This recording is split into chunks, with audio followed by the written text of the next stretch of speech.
Welcome, brave souls, to Mr. Shadow's stories, where the darkness speaks and the truth is far more terrifying than fiction. I am your guide through the shadows, and tonight I have tales that will make you think twice before taking that late-night train ride. So turn down your lights, put on your headphones, and prepare yourself, because what you're about to hear actually happened. Ominous pause. The subway, a place millions of people use every day without a second thought. But when the crowds disappear, when the clock strikes midnight, and when you're the only soul left in those endless tunnels, that's when the subway reveals its true face. Tonight, I bring you 3 disturbing true stories from night shift workers who experienced the unthinkable in the depths beneath our cities.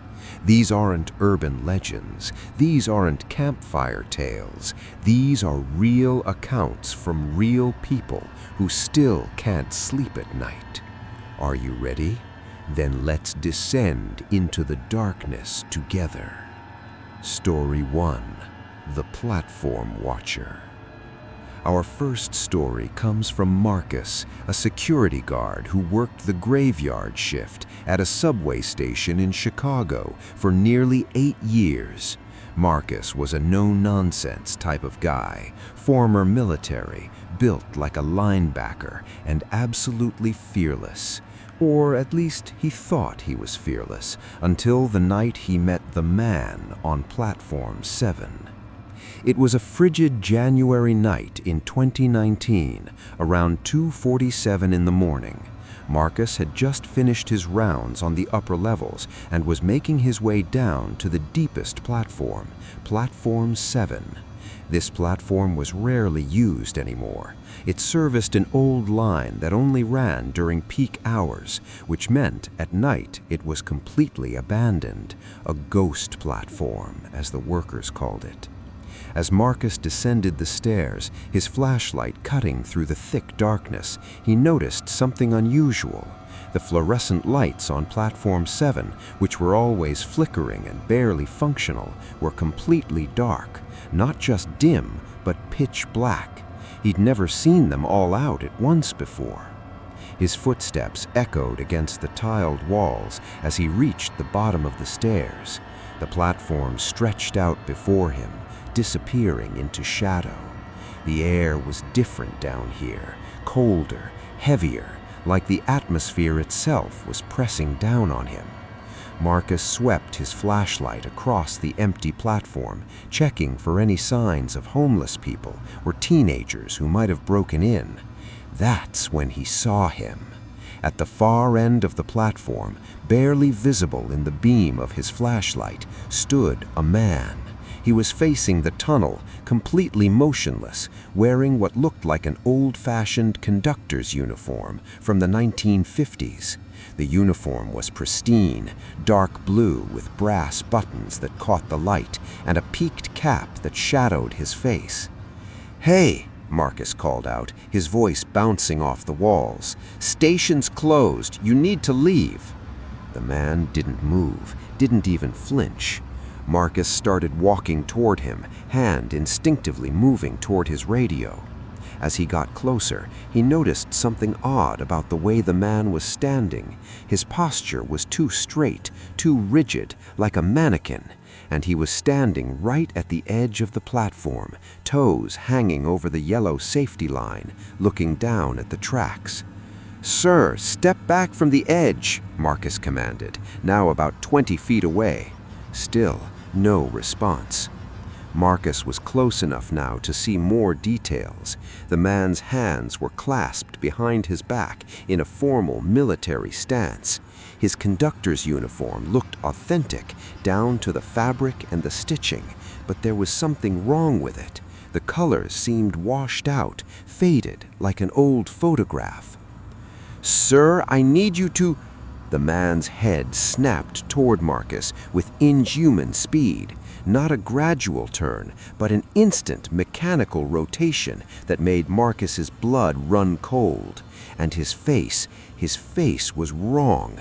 The features were there, eyes, nose, mouth, but they were somehow blurred, out of focus, like Marcus was looking at him through distorted glass. Where his eyes should have been, there were just dark, empty hollows. Marcus stumbled backward, his flashlight shaking in his hand.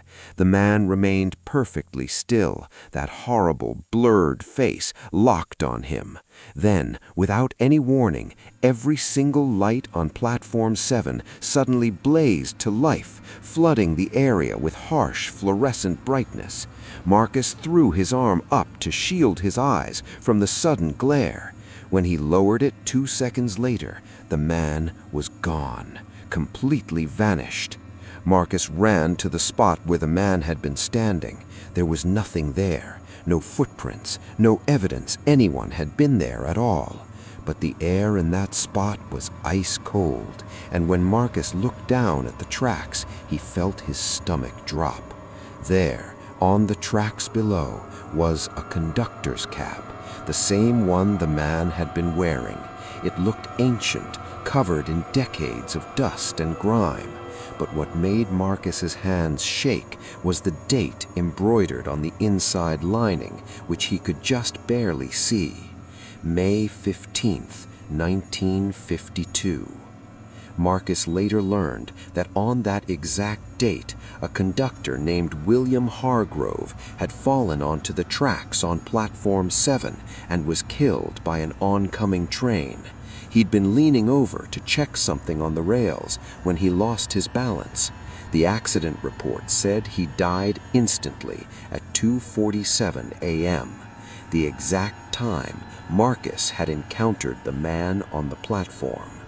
Marcus transferred to a different station the very next week. He still works security, but he refuses to work the overnight shift, and he never, ever goes down to Platform 7. Our second story takes us to the London Underground, where maintenance worker Sarah Chen experienced something that still haunts her 5 years later. Sarah had been working for the Underground for 3 years, and she'd grown comfortable with the strange sounds and eerie atmosphere of the tunnels. Dripping water, settling foundations, trains rumbling in the distance. These were all normal to her. But what she heard that night in September of 2018 was anything but normal. Sarah had been assigned to inspect a service tunnel that branched off from one of the main lines. These service tunnels are narrow, claustrophobic spaces filled with electrical cables, pipes, and decades of accumulated grime. They're not meant for passenger access. Only maintenance workers ever venture into them. It was 3:15 a.m. when Sarah entered the tunnel, her headlamp the only source of light in the suffocating darkness. The tunnel stretched ahead of her for about 200 meters before it connected to another service access point. It should have been a routine inspection. Check for water damage, make sure all the cables were secure, and get out. 20 minutes tops. She'd made it about 50 meters in when she heard it. Footsteps. But not her footsteps. These were coming from behind her, echoing through the tunnel. Someone else was in there with her.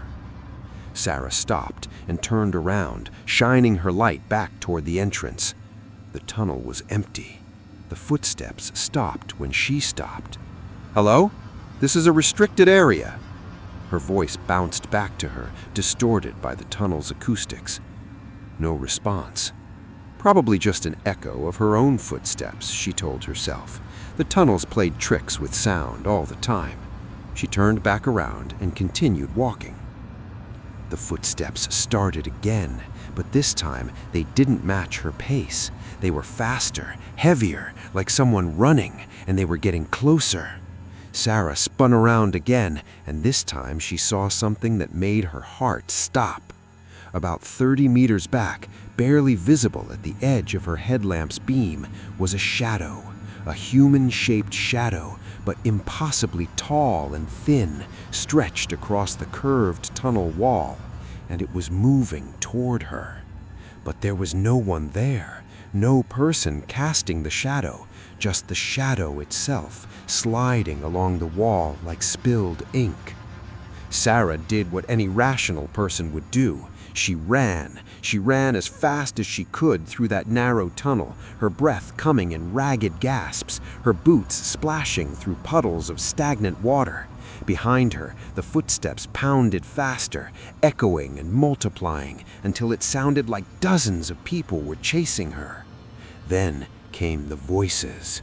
They started as whispers, so quiet she almost thought she was imagining them, but they grew louder, overlapping each other, speaking in languages she didn't recognize. Some sounded old, ancient even, with strange cadences and inflections that made her ears hurt. Mixed in with the foreign tongues were snippets of English, fragmented phrases that made no sense.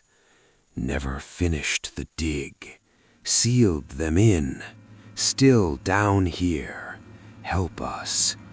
Sarah's legs burned as she pushed herself harder, the exit seeming impossibly far away. The voices grew to a cacophony, screaming now, no longer behind her, but all around her, pressing in from every direction. The temperature plummeted, and she could see her breath misting in front of her face. Then, just as suddenly as they'd started, the voices stopped, the footsteps ceased, the tunnel fell into absolute, crushing silence. Sarah didn't stop running until she burst out of the service tunnel and into the main station area, gasping and trembling. Her supervisor found her 20 minutes later, sitting on a bench, still shaking. She refused to go back into that tunnel, refused to even explain what had happened. But here's the disturbing part. 2 weeks after Sarah's experience, a historian contacted the underground maintenance department. He'd been researching the construction of that particular section of the tunnel and had discovered something in old city records. In 1867, during the initial excavation, there had been a tunnel collapse. 15 workers had been trapped in a section that was never fully excavated. Due to the instability of the surrounding earth and the expense of recovery, the decision was made to seal that section permanently. The workers were never recovered. Their bodies are still down there somewhere in the walls around that service tunnel. And according to the old foreman's notes, the collapse happened at night. The screams of the trapped workers echoed through the tunnels for 3 days before they finally fell silent. Sarah transferred to above-ground work shortly after learning this. She says that sometimes, when the city is quiet late at night, she can still hear those voices in her dreams, begging for help that never came. Our final story is perhaps the most disturbing of all, and it comes from David Rodriguez, a subway operator in New York City. What makes David's story particularly chilling is that it was partially captured on the train's security cameras, and multiple witnesses corroborated parts of his account. It was a Tuesday night in October 2020, during the height of the pandemic. The subways were running on reduced schedules, and ridership had plummeted. David was operating the last train of the night on the L line, scheduled to make its final run at 1:30 a.m. As David pulled into the 3rd Avenue station, he noticed something unusual through the front window of the train. The platform was empty, completely deserted as expected at this hour, except for one person. A woman stood in the exact center of the platform, perfectly still, wearing a long white dress that seemed to glow under the harsh station lights. This wasn't entirely unusual. The subway still got occasional late-night riders, even during the pandemic. But something about the way she stood, so perfectly centered, so absolutely motionless, made David uneasy. The train doors opened with their familiar hiss. David kept his eyes on the security monitor, watching to see if the woman would board. She did, stepping into the last car of the train with mechanical precision. She sat down in the back corner seat, folded her hands in her lap, and stared straight ahead. The doors closed, and David pulled out of the station. The next stop was First Avenue, about 3 minutes away. As the train rumbled through the tunnel, David glanced at his security monitors again. The woman hadn't moved, hadn't even blinked as far as he could tell. She just sat there, hands folded, staring at nothing. Then David noticed something that made his blood run cold. The timestamp on the security footage showed the woman had boarded at 1:33 a.m., but according to the train's computer system, the doors had only been open for 4 seconds at 3rd Avenue. David had watched the monitors the entire time, and the woman had seemed to board normally, taking at least 10 or 15 seconds to walk from the platform to her seat. How had she done it in 4 seconds? David shook his head, trying to rationalize it. The timestamp must be wrong. The system had been glitchy lately. That had to be it. The train pulled into First Avenue station. David announced the stop and opened the doors. He watched on the monitor as the other 2 passengers, a man in a business suit and a young woman with headphones, boarded different cars. But the woman in white remained perfectly still in the back of the last car. As the train departed First Avenue, one of the other passengers, the man in the business suit, walked through the train cars, heading toward the front. David could see him on the sequential security monitors as he moved from car to car. When the man reached the last car, the one with the woman in white, David saw him stop dead in his tracks. The businessman stood frozen in the doorway between cars, staring at the woman. Through the security feed, David could see the man's face go pale. He backed up slowly, never taking his eyes off her, then turned and hurried back toward the front of the train. A few minutes later, the businessman knocked urgently on David's cabin door. David opened it, and the man practically fell inside, breathing heavily. "There's something wrong with the woman in the back. Something very wrong," he gasped. "What do you mean?" David asked, feeling a knot form in his stomach. "Her face. I couldn't look at her face. Every time I tried, my eyes just slid off it, like I couldn't focus. And she's not breathing. I watched her for 30 seconds, and I swear to God her chest never moved, not once." David wanted to dismiss this as paranoia or exhaustion, but the genuine terror in the man's eyes was undeniable. He looked at the security monitor again. The woman still sat in the same position, hands folded, staring straight ahead.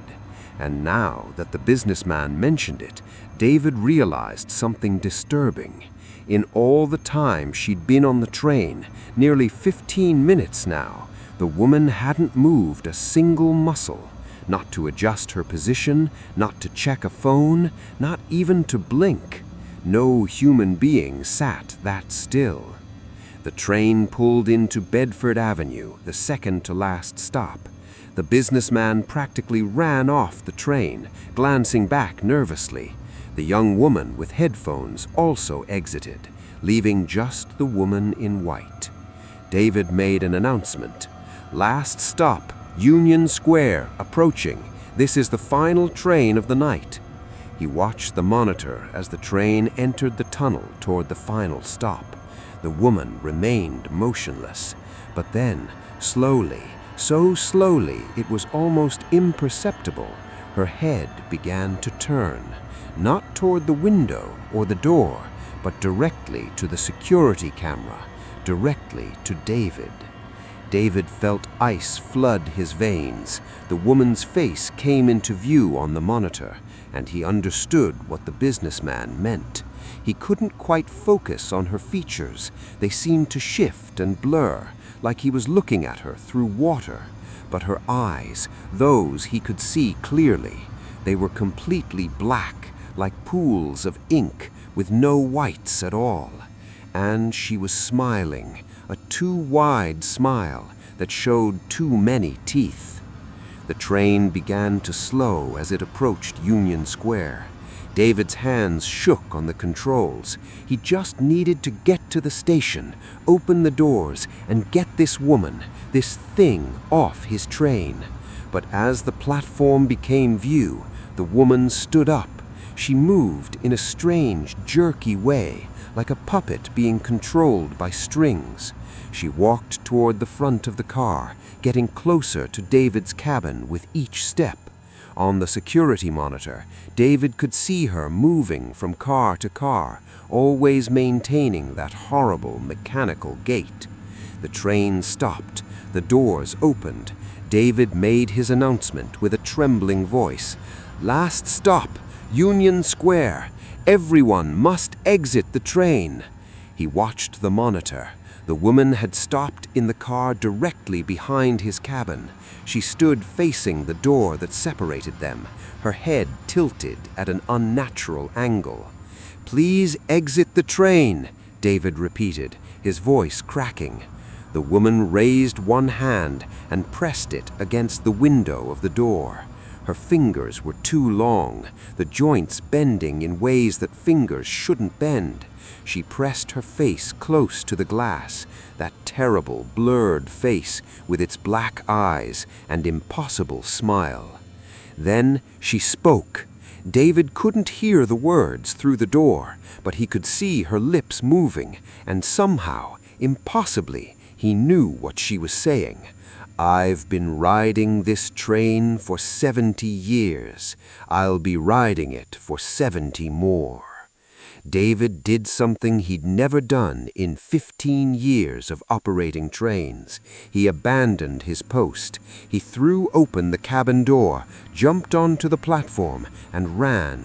He didn't stop running until he reached the station agent's booth upstairs. When the transit police came down to check the train, it was empty. Every car, including the one where the woman had been, was completely vacant. But in the last car, in the back corner seat where she'd been sitting, they found something that made everyone go quiet.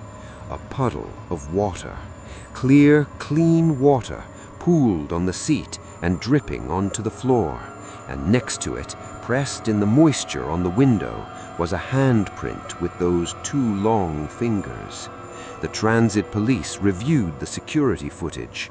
It showed everything David described. The woman in white boarding, sitting motionless, moving through the cars. But here's the thing that nobody can explain. When they checked the footage from the platform at 3rd Avenue, the footage that should have shown her boarding, there was nothing there. The platform was completely empty. The doors opened, stayed open for 4 seconds, and closed. No one boarded the train.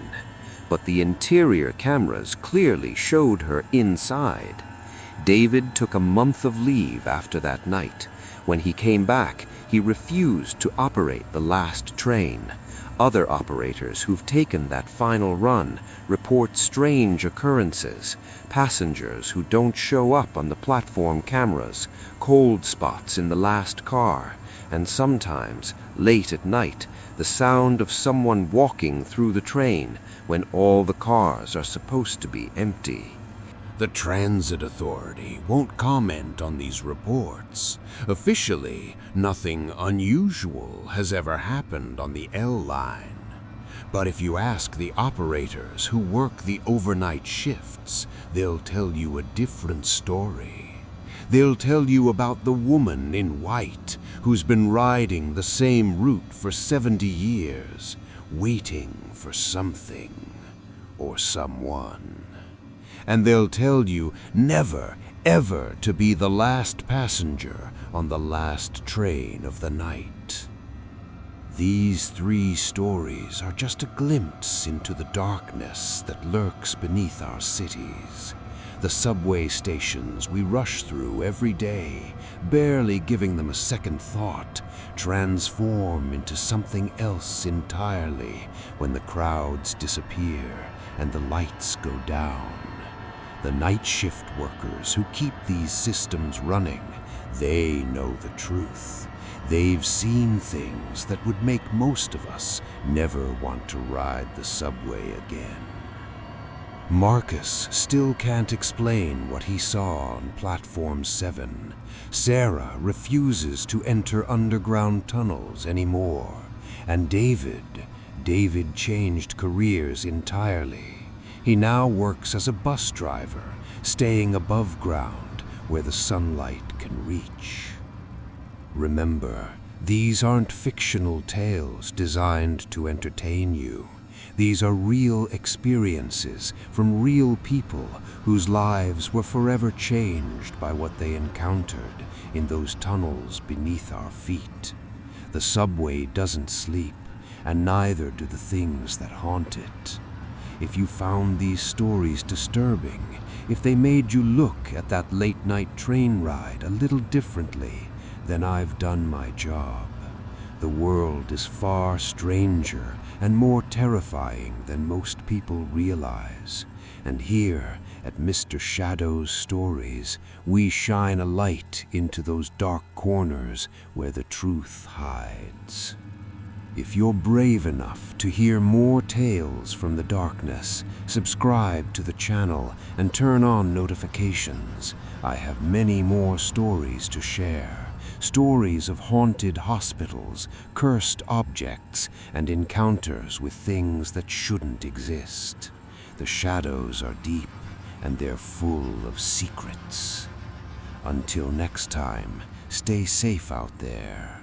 And if you ever find yourself alone on a subway platform late at night, and you see someone standing at the far end watching you, maybe wait for the next train. This is Mr. Shadows, reminding you that sometimes the scariest stories are the ones that actually happened. Sweet dreams, if you can.